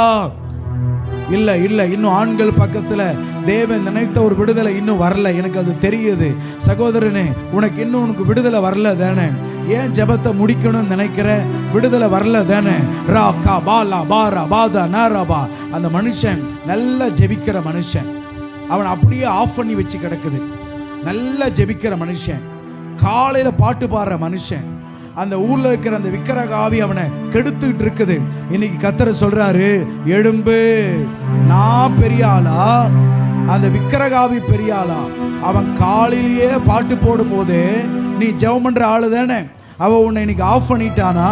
கர்த்தர் சொல்றாரு, எழுந்துரு, எழுந்துரு, எழுந்துரு. படுக்கை எடுத்துக்கொண்டு எழுந்துரு, எழுந்துரு, எழுந்துரு, எழுந்துரு, எழுந்துரு. உன்னால எழும்ப முடியும், உன்னால காலையில எழும்ப முடியும், உன்னால துதிக்க முடியும். பொல்லாத பிசாசே, என் தேவ பிள்ளையினுடைய ஜெபத்தை கெடுக்கணுனே வரைய பிசாசே, ஓடிப்போ வெளியே, ஓடிப்போ வெளியே. நல்ல துதிங்களை, ஸ்தோத்திர பலி செலுத்துங்க, நல்ல ஸ்தோத்திர பலி செலுத்துங்க, மனசார செலுத்துங்க. வேடிக்கை பார்க்காதீங்க, யோசிக்காதீங்க. ஒரு மனதோடு கைத்தட்டி நன்றி செலுத்துங்க. அல்லேலூயா என்று மகிமைப்படுத்துங்க, மகிமைப்படுத்துங்க. இன்னொரு பிரதர் தன்னுடைய மனைவியோடு தொடர்ச்சியான மிஸ் அண்டர்ஸ்டாண்டிங், தொடர்ச்சியான கசப்பில் இருக்கிறார். ஆண்டவர் அவருக்காகவும் ஜெபம் பண்ணு என ஏவிட்டே இருக்கிறார். அந்த சகோதரனுக்காக ஜெபிக்கிறேன். என்ன பிரதர், கிறிஸ்மஸ் ஒரே மாதிரி தான் இருக்குது, ஒன்றும் புதுசு இல்லை, ஒன்றும் புதுசு இல்லை, அதே மாதிரி தான் சப்புன்னு இருக்கு பிரதர் லைஃப். உன்னோட ஆண்டவர் பேசுறாரு சகோதரா, உன் சிந்தை மாறணும். சப்புன்னு இருக்குமா லைஃப்? மாதந்தோறும் புது கனிகளை கொடுப்பார்கள் சொன்னாரு, சப்புன்னு இருப்பாங்கன்னா சொன்னாரு. இல்ல, உன் சிந்தை இன்னைக்கு மாறணும், உன் விரக்தி இன்னைக்கு மாறணும். நீ குடும்பமா ஜெபிக்க ஆரம்பி, துதிக்க ஆரம்பி. இதோ நான் புதிய காரியத்தை செய்கிறேன். முந்தினவைகளை நினைக்க வேண்டாம், பூர்வமானவைகளை சிந்திக்க வேண்டாம். இதோ புதிய காரியத்தை செய்கிறேன். நல்ல ஒரு முறை கை தட்டிடலாமா? நல்ல ஸ்தோத்திரம் பண்ணிடலாமா?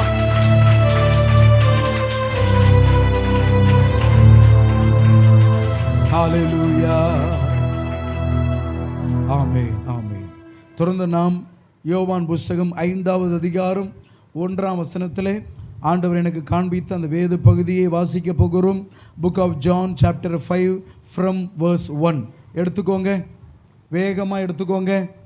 ஹல்லேலூயா, ஆண்டவருக்கு ஸ்தோத்திர மகிமை உண்டாவதாக. யோவான் 5:1 யார் வாசிக்க ஆசைப்படுறீங்க? சத்தமாக படிங்க. ஒரு பண்டிகை வந்தது. எபிரேய பாஷையிலே இரக்கம், கருணை என்ற அர்த்தமுடைய பெதஸ்தா என்ற குளம் இருந்தது.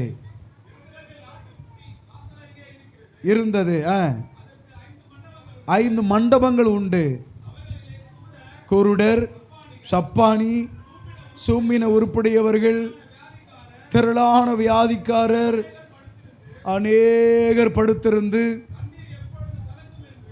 எப்பொழுது கலங்கும் என்று தேவ பிள்ளைகளை கவனிங்க. ஒரு பண்டிகை வந்தது.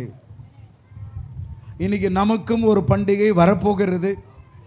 கிறிஸ்மஸ் 25 அன்று நமக்கு ஒரு முக்கியமான பண்டிகை. நம்ம ஆண்டுடைய பிள்ளைகள் நமக்கு தீபாவளி, பொங்கல், விநாயகர் சதுர்த்தி இதெல்லாம் கிடையாது. ஆகிய வாலிபர்கள் நீங்கள் கிறிஸ்மஸை தான் அதிகமாக கொண்டாட வேண்டும், புது வருஷத்தை கொண்டாட வேண்டும். குட் ஃப்ரைடே, ஈஸ்டர், இதெல்லாம் நம்முடைய முக்கியமான பண்டிகைகள். கேம்ப்பு, இதெல்லாம் நம்முடைய பண்டிகைகள். இவைகளை நாம் கொண்டாட வேண்டும். ஒரு பண்டிகை வந்தது, ஆனால் அது என்ன பண்டிகை என்று எழுதவில்லை. அடுத்த பண்டிகை பஸ்கா, அடுத்த பண்டிகை கூடார பண்டிகை, இதெல்லாம் ஆண்டவர் எழுதி வைத்திருக்கிறார். ஆனால் இவ்வளோ விவரம் சொன்னவர் ஏன் தெரியவில்லை? அது எந்த பண்டிகை என்று நீங்கள் ஆராய்ச்சி பண்ணி கண்டுபிடிச்சிக்கோங்க அப்படி எழுதிவிட்டார். அந்த பண்டிகை வந்துவிட்டால் எருசலேம் மாநகரத்தில் ஒரே ஜாலி தான். எக்கச்சக்கமான ஜனங்க. அவ்வளோ ஜனங்களை பார்த்தா நமக்குமே ஜாலியாக தான் இருக்கும். நிறைய ஜனங்க, ஒரே கூட்டம். ஆடு வாங்கிறது என்ன, மாடு வாங்கிறது என்ன, அப்புறம் காய்கறி வாங்கிறது என்ன, சாப்பாடு வாங்கிறது என்ன, அங்கே போகிறது என்ன, இங்கே போகிறது என்ன, புது ட்ரெஸ்ஸு போடுறது என்ன, ஒரே ஜாலியான ஒரு மூமெண்ட்டில் இயேசு அந்த பண்டிகைக்கு வந்தார். எங்கு வந்தார் என்றால் சோகமான ஒரு இடத்திற்கு வந்தார். அது எங்கு என்றால் there was a pool of Bethesda. Bethesda என்ற ஒரு குளம் இருந்தது. அந்த குளத்துக்கு வந்தார். ஒரு காலத்தில் ஒரு ராஜா அந்த குளத்தை உருவாக்கினதாக சொல்லுகிறார்கள். அந்த குளத்தில் இருந்து தண்ணீர் எடுத்து ஆலயத்திற்கு அந்த பணிகளை செய்வதற்கு தண்ணீர் மொண்டு போவார்கள். அதில் நம்ம தமிழ்நாட்டில் கூட ஒரு வழக்கு உண்டு. கோயில் குளம் எங்கேயாவது போனியா அப்படின்னு கேட்பாங்க. எவ்வளோ கோயில் குளம் போயிட்டேன் அப்படின்னு சொல்லுவாங்க. கோயில் குளம் அப்படின்னு சொல்லுவாங்க. ஒரு கோவில் இருந்தால் ஒரு குளம் இருக்கும் என்று அர்த்தம். அந்த காலத்தில் மக்கள் அநேகர் கோயிலுக்கு வரும்போது குளக்கரையிலே படுத்துக்கொண்டு அந்த தண்ணீரை குடிப்பார்கள். கோயிலுக்கு வருபவர்கள் குளக்கரையில் இருக்கிற ஏழைகள், திக்கற்றவர்கள், பிச்சைக்காரர்கள், அவர்களுக்கு கோயிலில் கிடைக்கிற பிரசாதம், புளி சாதம், தக்காளி சாதம், ஏதாவது ஒன்றை அவர்களுக்கு கொடுப்பார்கள். இன்றைக்கும் நம் தமிழ்நாட்டிலே பல இடங்களில் நீங்கள் பார்த்திருக்கலாம். ஒரு கோவில் இருக்கும், ஒரு குளம் இருக்கும். மீன் இருக்கும், மீனுக்கும் பொறி போடுவார்கள், மக்களுக்கும் ஏதாவது போடுவார்கள், காசு போடுவார்கள். அங்கேயும் ஒரு கோவில் இருந்தது, ஒரு குளமும் இருந்தது. அங்கிருந்த தண்ணீரை எடுத்து ஆலயத்துக்கு ரொம்ப தண்ணீர் தேவைப்படும். ஆடு வெட்டுவார்கள், மாடு வெட்டுவார்கள், ரொம்ப தண்ணீர் தேவைப்படும். இப்படி அந்த குளம் அதற்கு பயன்பட்டது. அந்த குளத்தை சுற்றிலும் நூற்றுக்கணக்கான மக்கள், ஆயிரக்கணக்கான நோயாளிகள் அந்த இடத்தில் இருந்தார்கள். ஒரு பாஸ்டர் இப்படி சொன்னார், நோயாளிகள் நிறைய இருந்தால் அந்த இடம் எப்படி இருக்கும்? ஹாஸ்பிட்டல் எப்படி இருக்கும்? ஒரே நாத்தம், அப்படி தானே இருக்கும். நோயாளிகள் நிறைய இருந்தால் அந்த இடம் எப்படி இருக்கும்? பலர் படுத்த படுக்கையாக இருந்தால் ஒன் பாத்ரூம் எங்கே போயிருப்பாங்க? அப்போ அந்த இடம் முழுவதும் எப்படி இருந்திருக்கும்? கிட்டத்தட்ட நல்லாவே இருந்திருக்காது. 38 வருஷம் படுத்துக்கிட்டே இருந்தான்னா அவன் பாத்ரூம் எப்படி போயிருப்பான் பாருங்க. தூக்கிட்டு போகிறதையே தூக்கிட்டு போனான்னா 1 2 3 4லாம் என்ன பண்ணானோ தெரில. அப்போ அந்த ஏரியா முழுவதும் ஒரே நோயாளிங்க, ஈ, கொசு, குஷ்டரோகிங்க, கட்டு போடுறது, குப்பை. குஷ்டரோகிங்க பல்லாம் கூட என்ன பண்ண மாட்டாங்க, தேய்க்க முடியாது. எங்கே கை இருக்குது பல் தேய்க்கிறதுக்கு? ஒரே நாற்றம், bad smell, so many sick people. பாவமாக இருக்கும் அந்த இடத்த பார்த்தா. நீங்கள் பெரிய பெரிய ஹாஸ்பிட்டல் போயிருப்பீங்கல்ல, போன உடனே நம்ம முகமே சோகமாயிரும் இல்லை? அப்படி தானே? அவங்க பண்ணுற கஷ்டத்தெல்லாம் பார்த்தா நமக்கு முகமே என்ன ஆகிடும்? ஐயோ பாவம், எப்படா ஹாஸ்பிட்டலை விட்டு வெளியே போகலாம்? சாப்பிட்றீங்களா? இங்கே எதுவும் கொடுத்துறாதீங்க, நான் வெளியே போய்க்கிறேன். ஆனால் இயேசு அங்கே தான் போயிருக்காரு. ஆமேன். ரொம்ப பாவமான இடம், ஸ்மெல்லான இடம், நாற்றமான இடம், அழுக்கான இடம். ஆனால் ஆண்டவர் அங்கே தான் போயிருக்காரு. ஏன் தெரியுமா? நம்மளை நேசிக்கிறாரு. ஆமேன். அல்லேலூயா. நானும் என் வாழ்க்கையில் 38 பண்டிகையை பார்த்துட்டேன். ஒரு பண்டிகையை கூட எனக்கு நல்ல பண்டிகையே இல்லைன்னு நினச்சிக்கிட்டு ஒருத்தர் படுத்திருந்தார். நானும் என் வாழ்க்கையில் எவ்வளோ பண்டிகையை பார்த்துட்டேன். என்னவோ ஒரு பண்டிகையா, ஸ்டாராம், கிறிஸ்மஸாம், சரி போ பார்ப்போம். ஆனால் இயேசு அந்த இடத்திற்கு வந்தார். அவனை போய் பார்த்தார். அவன் தான் சீனியர் மனிதனோ என்னவோ தெரியலை. அவன் வெகு காலம் வியாதியஸ்தன். பல லட்சம் பேர் ஊரில் இருக்கிறார்கள். எருசலேம் ஆலயத்திலேயோ சாப்பாடும் பிரியாணியும் விருந்தும் சும்மா ஜமாலிக்குது. துணி கடைகளில் கூட்டம் அலமோதுது. பெரிய பெரிய ஜிப்பாவும் பைஜாமாவும் வாங்கின்னு இருக்கிறாங்க. ஒருத்தவன் மட்டும் சொறி பிடிச்சி நோயோட இன்னைக்கா நாளைக்கான்னு படுத்துட்டு இருக்கிறான். ஆனால் இயேசுக்கு தேவை அவன்தான். ஆமேன். இயேசுக்கு தேவை துக்கமாக இருப்பவர்கள் தான். இயேசுவுக்கு தேவை காத்திருப்பவர்கள் தான். இயேசுவுக்கு தேவை கைவிடப்பட்டவர்கள் தான். ஒருவேளை நீங்களும் நானும், பாஸ்டர் நான் கூட என் வாழ்க்கையில் எத்தனையோ கிறிஸ்மஸ், நியூ இயர், ஈஸ்டர்லாம் பார்த்துட்டேன், இந்த கிறிஸ்மஸும் என்ன பார்க்கலாம் அப்படின்னு தான் நினச்சிட்டு இருக்கிறேன். ஆவியானவர் உங்களை பார்த்து சொல்கிறார், பண்டிகை வரும்போது இயேசு இங்கே வந்து நிற்கிறார். ஏன் தெரியுமா? உன் வாழ்க்கையில் ஒரு உண்மையான ஒரு பண்டிகை வர வேண்டும். உன் வாழ்க்கையில் உண்மையான ஒரு சந்தோஷம் வர வேண்டும். நான் எத்தனையோ ஜெப கூட்டங்களை நான் பார்த்தேன், ஆனால் என் வாழ்க்கையில் ஒரு சந்தோஷம் இல்லை. இயேசு சொன்னார், சந்தோஷத்தின் தேவன் ஒருவன் உயிரோடு இருக்கிறார் என்பதை அவனுக்கு காட்டுவதற்காக அந்த 5 மண்டபத்தில் ஒரு மண்டபத்தை கண்டுபிடித்து, அந்த ஏராளமான நபர்களிலே ஒரு ஆளை கண்டுபிடித்து இயேசு அவன்கிட்ட போய் கேட்டார், சுகமாக வேண்டும் என்று விரும்புகிறாயா? ஆமேன். நீங்கள் கூட எத்தனையோ கோவிலுக்கு போயிருக்கலாம், எத்தனையோ கோயில் குளத்துக்கு போயிருக்கலாம், எத்தனையோ கோவிலில் இரவு தங்கியிருக்கலாம், எத்தனையோ சபையில் கிறிஸ்மஸுக்கு போய் கேக்கு சாப்பிட்டு வந்திருக்கலாம், பிரியாணி சாப்பிட்டு வந்திருக்கலாம். ஆனால் உங்கள் வாழ்க்கையில் உண்மையான சந்தோஷத்தை கொடுப்பதற்கு பரிசுத்தமான இடத்தை விட்டுவிட்டு அந்த அசுத்தமான குளக்கரைக்கு அன்னைக்கு வந்தது போல ஏசப்பா இன்றைக்கு நம்முடைய மத்தியிலே இன்றைக்கு நின்று பேசி கொண்டிருக்கிறார். உன் வாழ்க்கை இனி படுத்திருக்க போவது இல்லை. அல்லேலூயா. எங்கேயாவது இயேசு யாரையாவது படுத்திருந்தால் போதும் எழுப்பி நிற்க வைத்திருவார். அவர் உட்கார்ந்திருந்தால் போதும் நடக்க வைத்திருப்பார். அவருக்கு படுத்துட்டு இருக்கிறது பிடிக்காது. ஒருமுறை எசேக்கியேல் தீர்க்கதரிசி தேவனுடைய தரிசனத்தை பார்த்து அவர் டபால் விழுந்துருவார். எசேக்கியேல் 2 ஆண்டவர் சொல்வார், மனுபுத்திரனே உன் கால் ஊன்றி நில் அப்படின்னு சொல்வார். உடனே ஆவி அவருக்குள் வந்து அவரை கால் ஊன்றி நிற்கும்படி செய்யும். ஒரு இடத்துல யோசுவா ஒரு பாவம் நடந்து ஒரு 32 பேர் செத்து போயிருப்பாங்க.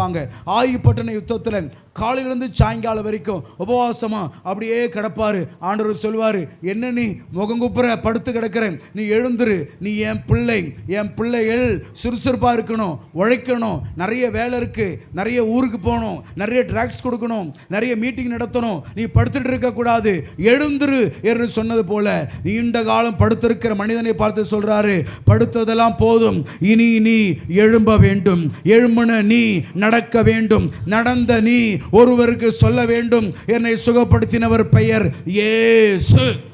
ஆமென். ஹல்லேலூயா. இன்றைக்கு கூட நீங்கள் யாரும் உட்கார்வதை அவர் விரும்பவில்லை, நீங்கள் யாரும் படுத்திருப்பதை அவர் விரும்பவில்லை. உட்கார்ந்திருந்த பேதுரு, அந்த நின்று கொண்டிருந்த பேதுரு உட்கார்ந்திருந்த பிச்சைக்காரனை பார்த்து சொல்றார், எழுந்துரு, எழுந்த நீ நட, நடந்த நீ உள்ளே ஆலயத்துக்கு போ. ஒருவேளை சாத்தான் உங்களை உட்கார வைத்தாலும் எழும்புங்கள், படுக்க வைத்தாலும் எழும்புங்கள். நீங்கள் மரித்தவர்களாக இருந்தாலும் லாசருவை பார்த்து சொல்றாரு, லாசருவே எழுந்து வெளியே வா. ஹல்லேலூயா. நல்ல கரங்களை தட்டி கர்த்தரை மகிமைப்படுத்துவோமாக. எது உன்னை படுக்க வச்சிருக்கிறது? பாவம், சுபாவம், வியாதி, மந்திரம், செய்வினை, பில்லி சூனியம், விபத்து, உறவுகள், காயங்கள், நெருக்கடிகள், நொறுக்கடிகள், வேதனைகள், வாட் எவர் திங்ஸ் என்ன விஷயமா இருந்தாலும் இயேசு அவனை பார்த்து சொல்கிறார், உன் படுக்கையை எடுத்துக்கொண்டு நட. கைத்தட்டி கர்த்தரை துதிக்கலாமா? அல்லேலூயா. எவ்வளவு சத்தமா கைத்தட்ட முடியும்? எவ்வளவு துதிக்க முடியும்? 38 வருஷ போராட்டத்தை ஒரே நாளில் அவரால் மாற்ற முடியும். 38 வருஷம் குடிப்பழக்கத்தை, 38 வருஷ செய்வனைய, 38 வருஷ கெட்ட பழக்கத்தை ஒரே நாளில் உங்களை விட்டு எடுக்க இயேசுவால முடியும். நீங்க நம்புங்க. ஆண்டவர் அவனை சந்தித்த நாள் நமக்கு நமக்கு சண்டே, அவங்களுக்கு சனி, அதாவது ஓய்வு நாள். அன்னைக்கு யாரும் படுக்கை எடுத்துட்டு போகக்கூடாது. இடக்கு முடக்கான ஒரு நாள். அந்த நாளில் பெட்டை தூக்கிட்டு நடக்கக்கூடாது. பெட்டுன்னா கட்டலில் போகிற பெட்டு இல்லை, பாய் தலையணை. அப்போ அதுதான் அவங்களுக்கு பெட்டு. பாய் தலையணை இப்படி வச்சுட்டு யாரும் போகக்கூடாது, தூக்கிட்டு போகக்கூடாது. போனால் அது பாவம். அது ஓய்வு நாள் குற்றம். ஆனால் இயேசுவுக்கு தெரியும், இவனை இன்றைக்கி சுகமாக்கினா நமக்கு ரிஸ்க்கு. இன்றைக்கி இவனை படுக்கை எடுத்துக்கொண்டு போக சொல்கிறோம், இவன் போகிற வழியெல்லாம் என்ன சொல்லிடுவான், பிற்காலத்தில் என் ஊழியத்துக்கு இவனுடைய சுகமே பெரிய பிரச்சனை. டேய், இன்றைக்கி சுகமாக்குறேன், நாளைக்கு மதியானத்துக்கு மேலே கிளம்பு, திங்கக்கிழமைக்கு அப்புறமா போகலாம் வா அப்படின்னு சொல்லலை. அவனை எழும்பி நடன்ட்டார். அவன் எழுந்துட்டான், அவன் நடந்து போகிறான். எல்லாரும் பார்க்குறாங்க, ஹேய் பாயை தூக்கின்னு போகக்கூடாது, தெரியாது உனக்கு ஓய்வு நாளில், எவ்வளோ பெரிய பாவம், ஏன்டா போகிற? பாவமா? என்னை ஒருத்தர் எழுந்து போக சொன்னார், நான் போனேன். யாரா உன்னை சொன்னது? தெரில. இயேசு தான் அவனை சுகப்படுத்தினேன் என்று கூட சொல்லாமல் சுகப்படுத்தி இருக்கிறார். சில நேரத்தில் நீங்கள் சுகமாக இருப்பீங்க, இயேசுவை என்னை சுகப்படுத்தினாரு, நான் ஜெபமே பண்ணலையே, எப்படி நல்லானே? இவன் என்ன ஜெபமா பண்ணா? இயேசு தான் சுகப்படுத்தினன்னு இயேசு சொல்லலை, சொல்லாமையே சுகப்படுத்தினார். நீங்கள் நினைக்கணும், இதுவரை நான் பெற்ற எல்லா சுகத்துக்கு காரணம் இயேசு தான். எனக்கு தெரியுதோ தெரியலையோ, நான் ஜெபம் பண்ணி சுகமாச்சோ ஜெபம் பண்ணாமல் ஆச்சோ, ஆக மொத்தம் இன்னைக்கு நான் நல்லா இருக்கிறதுக்கு காரணம் இயேசு. இயேசுவுக்கு ஸ்தோத்திரம். அவனுக்கே தெரியாது, யாரோ ஒருத்தர் வந்தார், என்ன மனுஷனோ தெரில, ஆண்டவர் என்ன தெய்வம்னு அவர் சொல்ல வரல. ஐயா, அந்த அர்த்தத்தில் தான் அங்கே போட்டிருக்கு. அவனை எழுப்பி ஆண்டவர் நடக்க வச்சிட்டார். இன்னைக்கு ஆவியானவர் உங்களை என்ன பார்த்து பேசுகிறாரு, மகனே நீ படுக்கக்கூடாதுரா, நீ படுக்கக்கூடாதுரா, நீ இந்த குளத்தங்கரையில் இருக்க வேண்டிய நபர் இல்லை.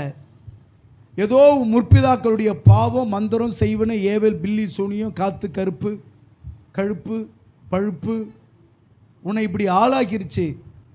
நீ படுக்கிறதுக்காகவா நான் உன்னை படைத்தேன்? உன்னை பார்த்து 4 பேர் ஆச்சரியப்படுறதுக்குல்ல உன்னை படைத்தேன். நீ எழுந்துரு, நீ எழுந்துரு, நீ எழுந்துரு. இன்னைக்கு உங்களை பார்த்து ஆவியானவர் தான் பேசுகிறாரு. நீ படுத்துக்கிட்டே இருக்கிறதுக்கு உன்னை படைக்கலை, நீ உட்கார்ந்துட்டே இருக்கிறதுக்கு படைக்கலை. ஐயா, உன் பாவம் உன்னை அப்படியே உட்கார வச்சிருச்சு, உண்மைதான். உன் வியாதி உட்கார வச்சிருச்சு, உண்மைதான். காசு இல்லைன்ன உடனே கை காலே விழுந்தா மாதிரி ஆயிடுது. காசு ஒருத்தர் தரேன் அப்படின்னாவே புத்துயிர் எங்கேருந்து தான்? பாஸ்டர் நான் காசு தரேன் பாஸ்டர், கிறிஸ்மஸ்க்கு 1 லட்சம், சும்மா சொல்லி பாருங்களேன். சும்மா சொல்லி ஏமாத்திராதீங்க.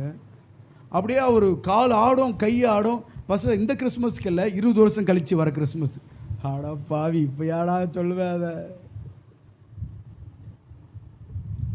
ஆனால் இன்னைக்கு எது உங்களை நடக்க செய்யும்?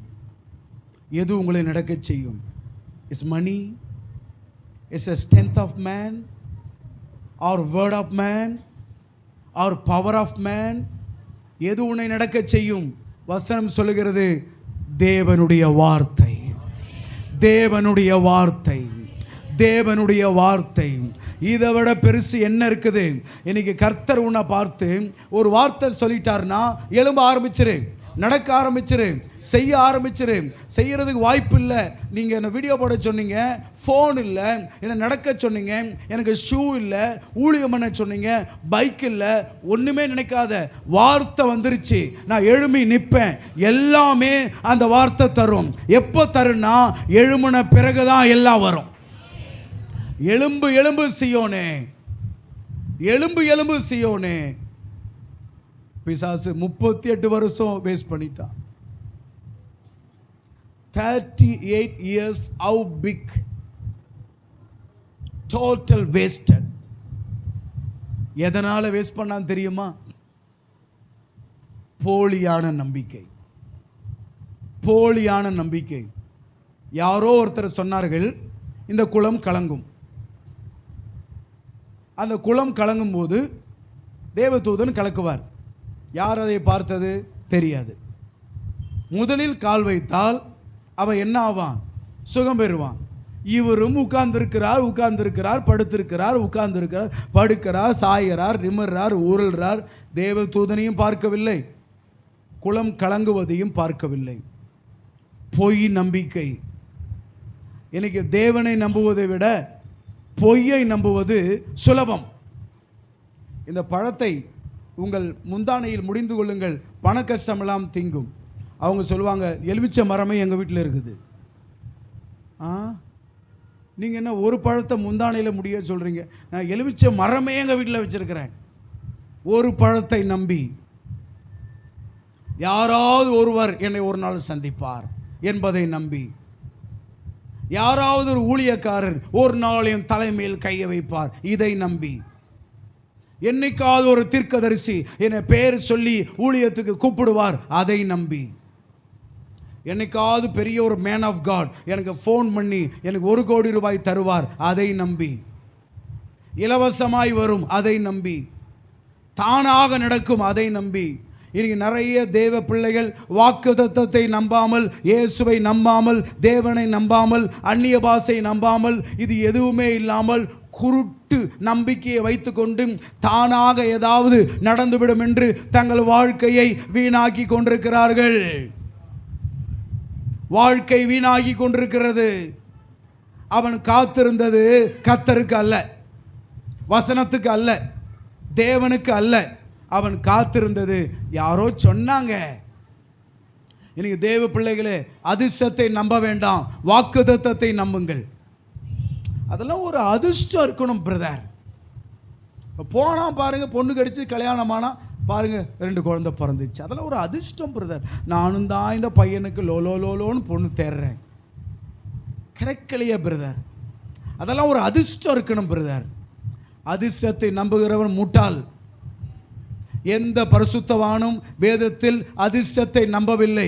பரிசுத்தவான்கள் எல்லாரும் வாக்குத்தத்தத்தை நம்பினார்கள், விசுவாசத்தை அடைந்தார்கள், அதனால் அவர்கள் அதை பெற்றார்கள்.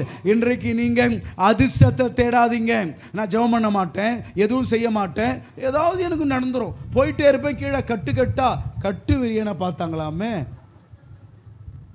நீங்கள் எந்த கட்டு இருந்தாலும் நம்ம கட்டுன்னு தூக்கிட போகிறீங்க.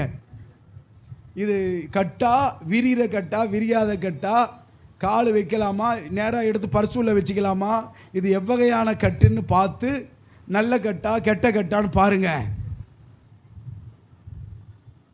இன்றைக்கு நீங்கள் எதை நம்பிக்கொண்டிருக்கீங்க? எதை நம்பிட்டு இருக்கீங்க? இப்போ இருக்கிற பலனை பயன்படுத்தாமல் யாராவது வந்து ஏதாவது கொடுப்பாங்கன்னு நம்பிட்டு இருக்கீங்களா? தாவீது சொல்றாரு, நான் கர்த்தருக்காக பொறுமையோடு காத்திருந்தேன். இவர் 38 வருஷம் காத்திருந்த புண்ணியம் கர்த்தருக்கு இல்லை. அவருக்கு இயேசுவையே தெரியாது. இயேசுவை தான் பார்க்குறாரு, இயேசுன்னு கூட தெரியல பாருங்களேன். சுவிசேஷம் தெரியாது, ரட்சிப்பு தெரியாது, காஸ்பல் தெரியாது, வசனம் தெரியாது, விசுவாசம் தெரியாது. இன்றைக்கு இருக்கிற தேவ பிள்ளைகளே, அதிர்ஷ்டம் வரும் என்று காத்திருக்காதீங்க. கர்த்தருடைய வார்த்தை கிடைத்தால் உடனே செயல்பட ஆரம்பிங்க. உங்கள் வாழ்க்கையில் நடக்கிற அனுபவம் வேண்டும். நடக்கிற அனுபவம் பெற்றவர்கள் ஓடுகிற அனுபவம் வேண்டும். ஓடுகிற அனுபவம் பெற்றவர்கள் பறக்கிற அனுபவம் வேண்டும். நடக்கிற பிலிப்புவை கர்த்தர் ஓடச் சொன்னார். ஓடுற பிலிப்புவை ஆவியானவர் பறக்க வைத்தார். முதலில் எழும்ப வேண்டும். முதலில் எழும்பினால் தான் நடக்க முடியும். நடந்தால் தான் ஓட முடியும். ஓடினால் பிறகுதான் பறக்கவே முடியும். படுத்துக்கொண்டே பறப்பது போல் கனவு கண்டு இருந்தால் ஒன்றுமே நடக்காது. நீ கர்த்தர் உங்களை பார்த்து பேசிக்கிட்டு இருக்காரு. தேவையில்லாத கனவுகள், தேவையில்லாத கற்பனைகள், வீண் வதந்திகள். நான் ஊழியத்தின் ஆரம்பத்தில் ஒரு விஷயம், அது எனக்கு திடீர்னு ஞாபகத்துக்கு வந்ததுனால சொல்கிறேன். எங்கள் சர்ச்சில் அப்போல்லாம் பாய் இல்லை. ஒரு 4 பாய் வாங்கணுன்னா 200 ரூபா செலவாகும். ரொம்ப பழைய பாய் இருந்துச்சு, அது ரொம்ப டேமேஜ். நான் பாய் வாங்குறதுக்கு ஜெபிச்சுட்டே இருந்தேன். அப்போ சைக்கிளில் தான் ப்ரேயருக்கு போவோம் ஊழியத்துக்கு. அப்போ திடீர்னு ஒரு அக்காவுக்கு பர்த்டே, அவங்க 200 ரூபா காணிக்க கொடுத்துட்டாங்க. 200 ரூபா காணிக்க வாங்கின பிறகு பாய் வாங்கணும்ல, மனசு மாறுது. காசை பார்த்த உடனே பாய்க்கு ஜெபம் பண்ண 200 ரூபா ஜெபம் பண்ண கொடுத்துட்டாங்க. பாய்க்காரு கிட்ட பார்த்துட்டேன், இந்த 200 ரூபாய் நம்ம வச்சுக்கலாமா? அப்போ பாய் யார் மூலமாவது வாங்கி தரட்டும்.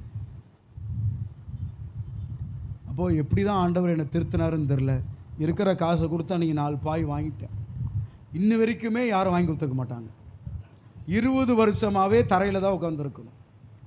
இன்னைக்கு ஆவியானவர் சொல்லாத சில விஷயத்தை சிலர் கனவாக நினச்சி, கற்பனையாக நினச்சி, பொய்யான உலகத்தில் மாயையை நம்பி வாழ்கிறத விட்டுட்டு இன்றைக்கி நீங்கள் வெளியே வாங்கன்னு ஆவியானவர் கூப்பிடுறாரு. மூட நம்பிக்கையை விட்டு வெளியே வா. தேவதூதன் வருவார், சீனியர் பாஸ்டர் வருவார், அவர் வருவார், இவர் வருவார், அவர் தொடுவார், இவர் தொடுவார். இதை நம்பிட்டு இருக்காம இன்னைக்கு எனக்கு தேவை கர்த்தர் என்ன சொல்லுகிறாரோ அதுதான். ஆமென், ஹல்லேலூயா. எனக்கு தேவை கர்த்தர் என்ன சொல்லுகிறாரோ அதுதான். எல்லாரும் கரங்களை உயர்த்தி ஆண்டவர்கிட்ட கேட்க போகிறோம். ஆண்டவரே, எனக்கு நீங்கள் என்ன சொல்ல போகிறீங்க? புதிய வருஷத்துக்குள்ளே நான் போகிறேன், எனக்கு நீங்கள் என்ன சொல்ல போகிறீங்க? என்னோட நீங்கள் பேசுங்க ஆண்டவரே. எனக்கு நீங்கள் என்ன சொல்ல போகிறீங்க? என்னோட பேசுங்க ஆண்டவரே. ஆமேன், ஆமேன். கவனியுங்கள், இந்த முதல் வசனத்தை மீண்டும் ஒரு முறை அந்த முதல் வரியை வாசிங்க. யோவான் 5:1 முதல் வரி போதும். இவைகளுக்கு பின்பு, ஆஃப்டர் திஸ், இவைகளுக்கு பின்பு. அப்படி என்றால் இந்த சம்பவத்துக்கு முன்பு எதுவோ இயேசு செய்திருக்கிறார், அவைகளுக்கு பின்பு இதை ஆண்டவர் செய்தார். அப்படி என்ன செய்தார்? 2ஆம் அதிகாரத்தில் ஒரு அற்புதம் செய்தார். கானாவூர் கல்யாண வீட்டில் தண்ணீரை திராட்சை ரசமாக மாற்றினார். இது இயேசு செய்த முதல் அற்புதம் என்று யோவான் குறிப்பிடுகிறார். அப்புறம் இயேசு செய்த 2வது அற்புதம் எங்கே இருக்கிறது? இதே புத்தகத்தில் 4ஆம் அதிகாரத்தில் இருக்கிறது. ஒரு ராஜாவினுடைய மகன் கொடுமையான நோயில் இருப்பார். அவர் ஆண்டவர்கிட்ட நிற்பார். ஆண்டவரே, என் பிள்ளையை காப்பாற்ற வரீங்களா ஐயா, வரீங்களா ஐயான்னு கேட்பார். அவர் இதோ வரையர் அப்படின்ட்டு பிரசங்கம் பண்ணிகிட்டே இருப்பார். அவர் பிள்ளை சீரியஸாக இருக்கா ஐயா, கொஞ்சம் சீக்கிரம் வாங்க ஐயா அப்படி கூப்பிடுவார். அவர் சரி போ, அவன் நல்லாயிட்டான் போ அப்படிம்பார். அப்போ டைம் பார்த்தா 7 மணி. இவர் சொன்னதை நம்பி அந்த அதிகாரி வீட்டுக்கு போயிடுவார். ரொம்ப தூரம் வீட்டுக்கு போயிட்டு பார்க்குறாரு, பையன் நல்லாயிட்டான்னு எதிரிலேயே செய்தி வருது. எத்தனை மணிக்கு நல்லானா இந்த ஆள் கேட்குறாரு. அவனும் கரெக்டாக டைம் பார்த்து சொல்கிறான். 7 மணி இருக்கும். அவன் திடீர்னு பெட்லேருந்து எழுந்து நல்ல சோமாயிட்டான். இந்த அற்புதம் 4ஆம் அதிகாரத்தில் இருக்குது. இது இயேசு செய்த 2வது அற்புதம். இப்போ 3ஆம் அற்புதத்தை செய்ய போகிறாரு. கலிலேயாவில் இந்த 2 அற்புதத்தை முடிச்சுட்டு எருசலேமுக்கு வராரு. இந்த 2 அற்புதத்தில் அவர் என்ன சொல்ல வராருன்னா, அப்பா, என்னுடைய வார்த்தை மூலமாக தான் நான் இந்த உலகத்தை படைத்தேன், என் வார்த்தை மூலமாக தான் சர்வலோகத்தையும் சிருஷ்டித்தேன், மனுஷரையும் சிருஷ்டித்தேன். அன்னைக்கு இருந்த நான் இப்பவும் அப்படி தான் இருக்கிறேன், இப்பவும் அப்படி தான் இருக்கிறேன். இந்த கானா வீட்டில் திராட்சை ரசம் இல்லைன்னாங்களா, தண்ணியை கொண்டு எடுத்துகிட்டு போங்க அண்ணன், அப்படியே திராட்சை ரசம் ஆயிடுச்சு. அந்த ராஜா பையன் உடம்பு சரியில்லைன்னு வந்தானா, அட போடா நல்லாயிட்டான் போடா அப்படின்னு சொன்னேன், அப்படியே அவன் நல்லாயிட்டான். இப்போ நான் எருசலேமுக்கு வந்தால் இந்த ஜனங்க தேவதூதன் வரணுமா, குளம் கலங்கணுமா, அப்போ தான் சுகமாவன்னு காத்திருக்காங்களே. முட்டாள்தனமாக இல்லை, முட்டாள்தனமாக இல்லை. ஒரு வார்த்தையில் நான் சுகமாக்கி இருப்பேனே, 38 வருஷம் வீணாயிருச்சே, ஒரு வார்த்தையில் விடுதலை ஆக்கியிருப்பேனே. ஒருவேளை நம்ம நினைப்போம், அவனை சுகமாக்கும் போது இயேசுவுக்கு அவனை விட வயது குறைவு.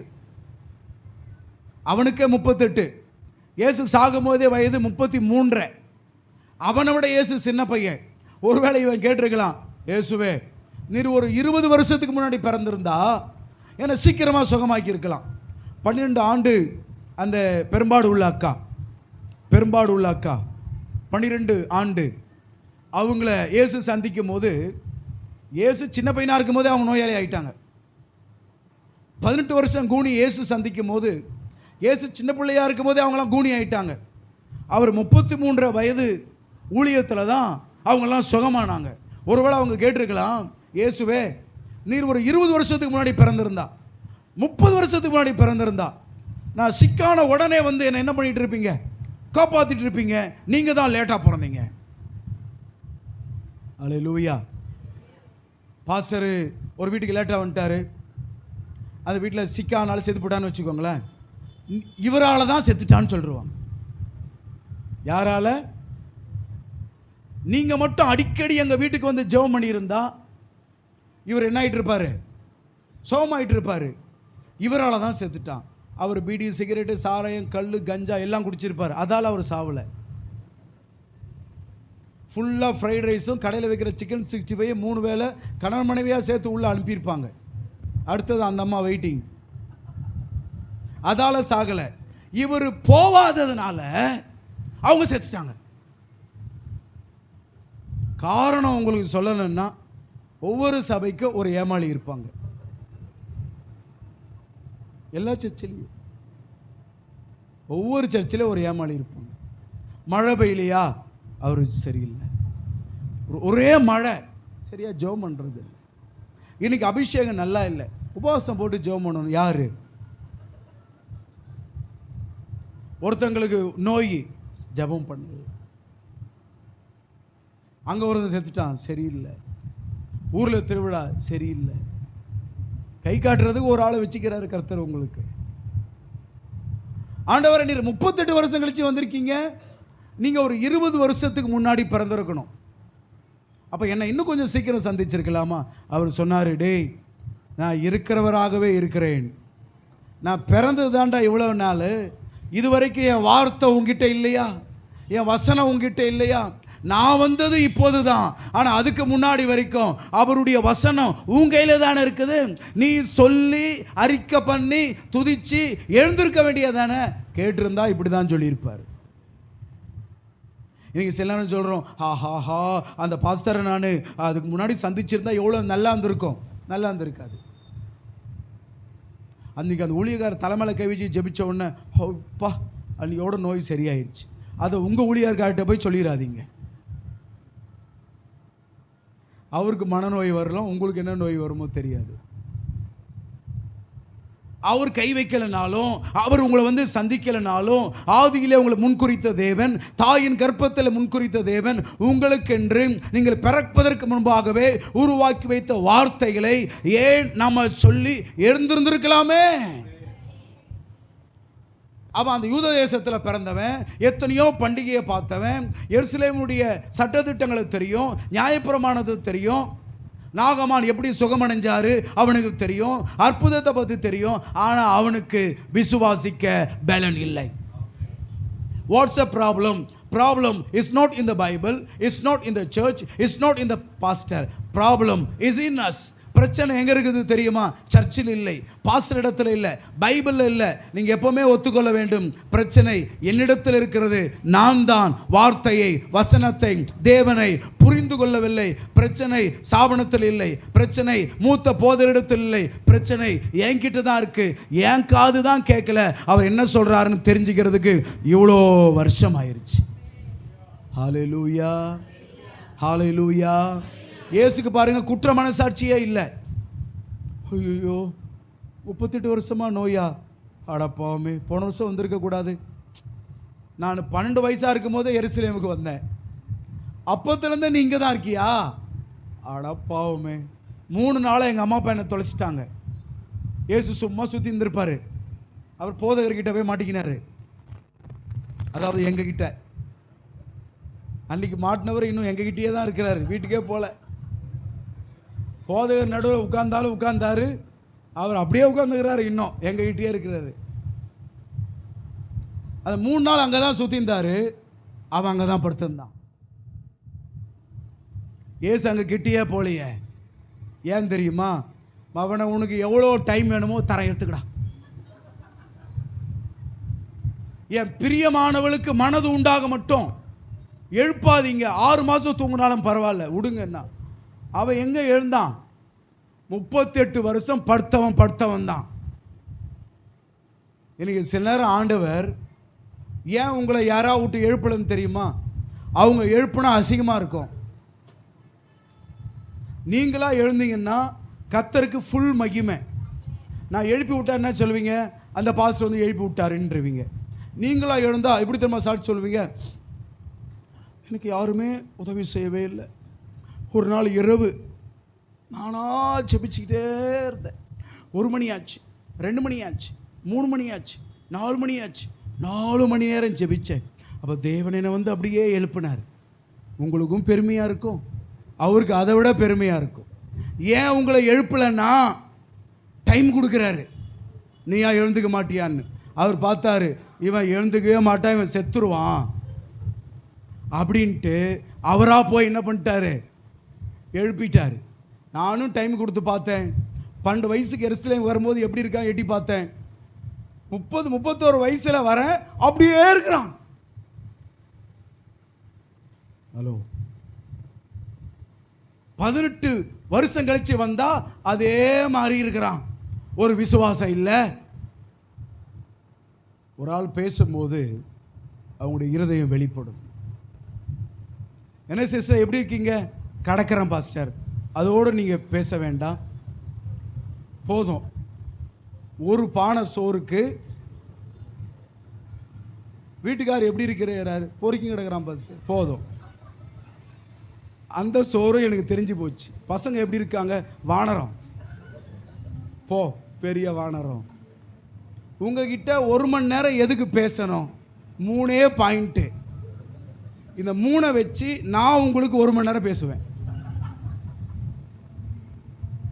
ஏசப்பா பிள்ளைகள் கவனிங்க. 12 வயசில் அப்படி தான் இருந்தேன். இப்போ அவருக்கு 31 வயசு.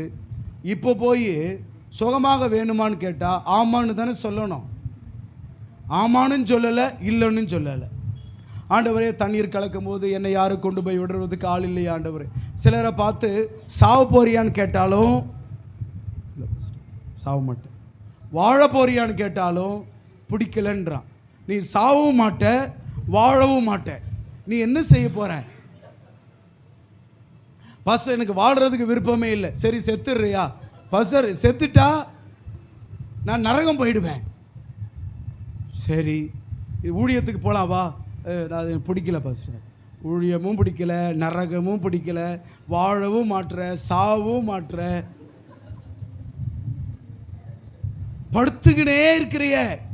ஒரே விசுவாசியாவே ஒரே மாதிரியே இருக்கிறிய.